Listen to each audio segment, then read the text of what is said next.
Sweet corn ഒന്ന് ഉണ്ടാക്കാമെന്ന് വിചാരിച്ചു.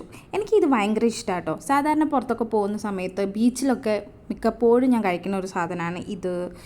പിന്നെ ഐസുരതി ഇതൊക്കെ. ഇപ്പം റീസെൻ്റ്ലി ഞാൻ നിജിയുടെ മാനേജറിൻ്റെ വീട്ടിൽ ജസ്റ്റ് ഒന്ന് പോയിട്ടുണ്ടായിരുന്നു.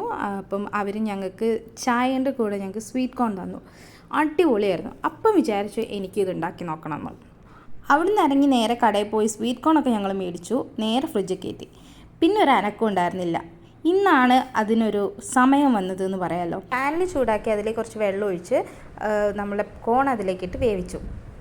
ഇത് വേവാൻ അത്ര സമയമൊന്നും ഉണ്ടായിരുന്നില്ല കേട്ടോ. നന്നായിട്ട് വെള്ളമൊക്കെ വറ്റിയപ്പോൾ ഞാൻ കുറച്ച് ബട്ടർ അതിലിട്ട് കൊടുത്തു. പിന്നെ കുറച്ച് സോൾട്ട്, പിന്നെ കുറച്ച് മസാലയ്ക്ക് വേണ്ടിയിട്ട് കുറച്ച് മുളക് പൊടി, ചാറ്റ് മസാല, പിന്നെ ഞാൻ ഇട്ടിട്ടുണ്ടായിരുന്ന കുറച്ച് കുരുമുളക് പൊടിയാണ് കേട്ടോ.